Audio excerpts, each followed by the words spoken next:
برداشت کر رہا ہوں، اہانت برداشت کر رہا ہوں، توہین برداشت کر رہا ہوں۔ ہر کوئی کہتا کہ آئین کا حصہ نہیں ہے۔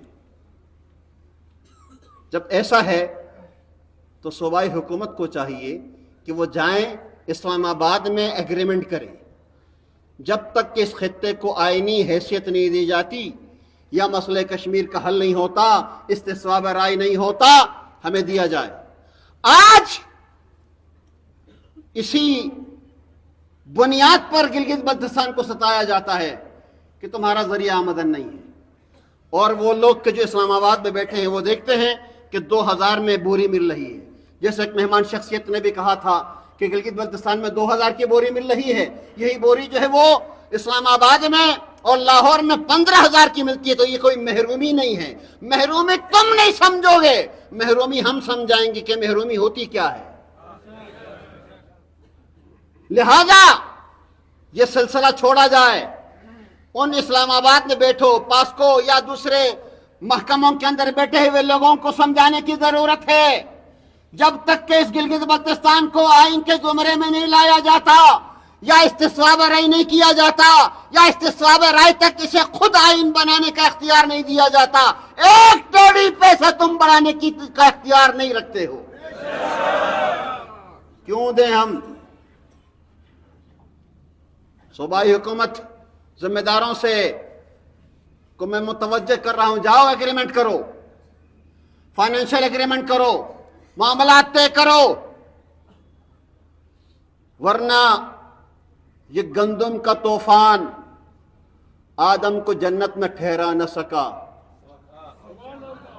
یہ گندم کا طوفان ایسا ہے، اور میں خراج تحسین پیش کرتا ہوں اہل گلگت بلتستان کو، جس انداز میں کامیاب شٹر ڈاؤن ہڑتال کی، یہ یقیناً لائق ستائش، لائق تعریف۔ قومیں ایسی بنتی ہیں، لہذا اپنے صفوں میں ان سہولت کاروں کو جگہ نہ دیں جو عوام میں رہتے ہوئے کسی اور کی نمائندگی کر رہے ہوں، جیسے کہ گزشتہ 1-2 دنوں میں آپ کے سامنے ہیں۔ ہم نے پورے اہل گلگت بلتستان نے اس سروے کو مسترد کیا تھا، اس کو جو نام دو، راشن کارڈ کا نام دو تب بھی مسترد، سروے کا نام دو تب بھی مسترد، ٹارگیٹڈ سبسڈی کا نام دو تب بھی مسترد ہے۔ کیوں؟ اس لیے گندم کی قیمتیں بڑھانے اور ٹارگیٹڈ سبسڈی کا تصور دینے کے بعد یہ سروے کیا جا رہا ہے، لہذا یہ مشکوک ہے۔ کوئی بھی مشکوک عمل اس خطے کے اندر کرنے کی اجازت نہیں دی جا سکتی۔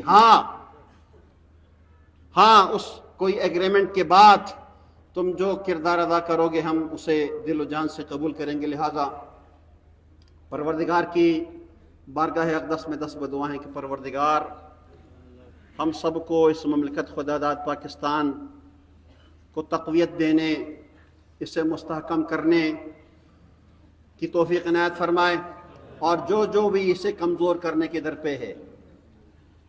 یہ سارے معاملات کے جو اس وقت پا رہے ہیں یہ مملکت خدا داد پاکستان کے موقف کو کمزور کرنے کے در پہ ہیں۔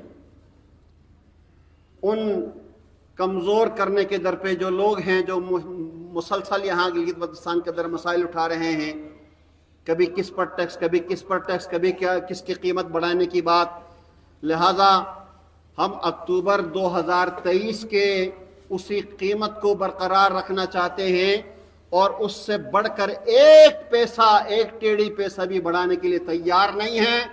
اب یہ صوبائی حکومت کا کام، وفاق کا کام، پاسکو کا کام، دوسرے گندم کے متعلقہ محکموں کا کام، وہ اس مسئلے کا حل کیسے نکالتے ہیں۔